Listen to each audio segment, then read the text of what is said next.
I'm Alan Cylinder. This is my daughter, Chelsea Cylinder, and we're Cylinder. We're back today to discuss the fact that people just, of a certain generation at least, won't seem to give black and white a chance. They won't watch black and white movies. Now, this is your generation's problem, not my generation, because my generation, actually, a lot of the movies were in black and white. We didn't have a choice but to watch. If we wanted to watch a movie, it had to be in black and white.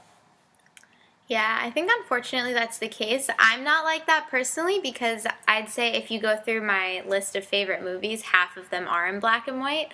But I think it has to do with the fact that people now who go to the movies, and I don't want to make like a huge generalization, but I just... You can. Well, I know I can, but like... In general, I think a lot of the people who go see movies are looking to watch something that doesn't take very much thought and that they can just watch a bunch of special effects and things that look really cool. A lot of the black and white movies don't have that, and I think they associate black and white movies with like really old movies that maybe they can't really relate to. But I think as a result of that, they don't really give them a chance, and so many of them are so great and worth watching. Black and white composition and the light and shadow effect of black and white is so striking compared to the special effects that they're looking for and the explosions and things like that. There's a real art to black and white cinematography, and obviously it's their loss to not see this stuff. I definitely. No, go. I definitely agree with that. I think that with the special effects, there's something there that's like a spectacle that they can't get in everyday life, and that's why they want to go to the movies and be like, oh my god, like look at this is so cool.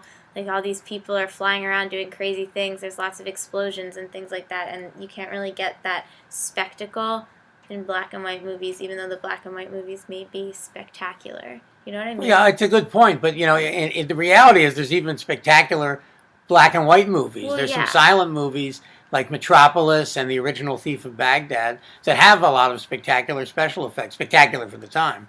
Mm-hmm. Anyway, they obviously can't compare it to the things that they can do in film today. But they'd be missing, they probably would, you'd never be able to get them to watch a silent movie probably. Yeah. And I've shown you a lot of silent movies that you've liked. I really like silent movies. I actually know somebody who I went to school with who said that she would just not watch a silent movie because she just thought that she'd be really bored and just has no interest in watching it. But really, silent movies can be really entertaining, I think. You've watched Chaplin, you've watched Keaton. I love Chaplin. Yeah, Keaton's good. It's sad to miss out on this stuff. Another demographically speaking, they claim that the people who have an aversion to black and white, when they're running around the remote, the reason TV stations don't even want to program black and white is because when you're flipping around on your remote, through the channels, of which there are millions of channels these days, every time a black and white image hits, they would automatically skip that. Is that like an actual study? That's a complete study, and they wouldn't even give that a chance. So because advertisers don't want you flipping off, they want you to, maybe if you're flipping around the dials, they want you to see something that you'll like and stay on that station. There's a reluctance to even program black and white. Obviously, places like Turner Classic Movies program a lot of black and white because there's great black and white movies. All of Hitchcock's, I've shown you a lot of Hitchcock, and all of Hitchcock's pre-1948 movies are in black and white. And Psycho... The post ones are in some of them are. Psycho, which is his most famous movie, and which actually appeals to young moviegoers because it has a timeless effect. It's a very contemporary movie that doesn't seem to age. It doesn't play like an old movie, and it's a great movie. Is in black and white. It's one of my favorite movies. I love that movie. You liked a lot of Hitchcock movies that I showed you that were in Hitchcock. black and white. Hitchcock's one of my favorite directors. Of course, Hitchcock did a lot of great stuff in color as well, but Billy Wilder is a director I've shown you a lot Billy of Wilder is one of my favorite directors also, and I think the majority of what I've seen of his is in black and white. The majority of his films are in black and white. And films like The Apartment and Some Like It Hot, Witness for the Prosecution. Yeah, you love it. You love That's one of my favorites. And one of your all-time favorites is Double Indemnity. I love that movie. Also by Billy Wilder. So good. And Sunset Boulevard. We can't forget Sunset Boulevard. No, that was good. These are all great movies. Stalag 17, all great movies made in black and white by the same filmmaker, Billy Wilder. So there's really a lot to choose from. I think those movies have a timeless effect as well. I mean, if you're just looking to watch a really good story that really. I think great movie. I think great movies. So you like Otto Preminger. Yeah, I do like Otto Preminger. And Anatomy of a Murder, really good movie. Man with the Golden Arm, Laura, all in black and white. He did Laura? He did. I didn't know that. I love that movie. He did. Yeah. Probably knew that at one time. Yeah, well, you can't forget that. I just forgot. Famous Preminger sorry. movie. It's one of his most famous movies. Anyway, I think that we should find a way to get people to try and watch black and white. I don't know how to do it. We can tie them up and, prop their eyelids open, as in Clockwork Orange, and make them watch black and white images and hope for the best. But otherwise, I see no hope for it. And here's another thing. This is what I had forgotten to mention before. Okay? One of the things that really shocks me, and if you're a movie buff, you might be shocked by this also, is the fact that people of my daughter's generation don't know who a lot of the biggest stars ever in movies are. Yeah.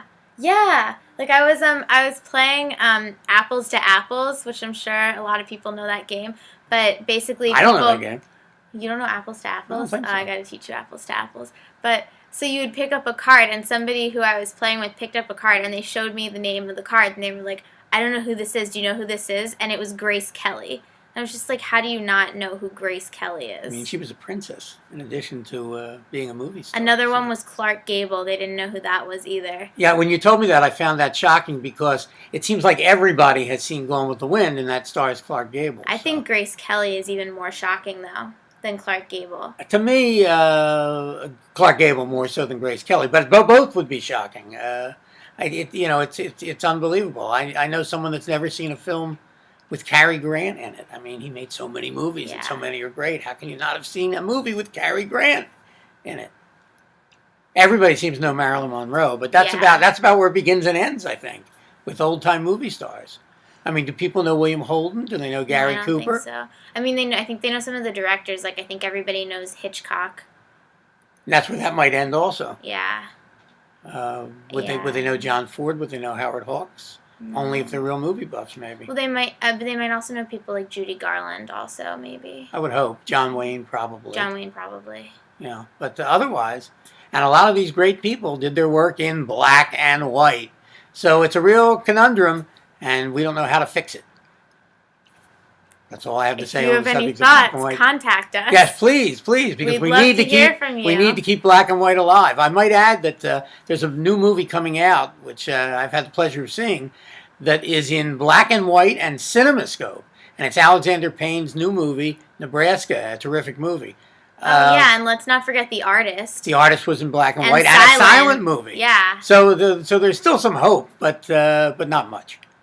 So until next time, this is Alan Cylinder. And Chelsea Cylinder. Saying thank you for Cylinder. And Bye. keep watching.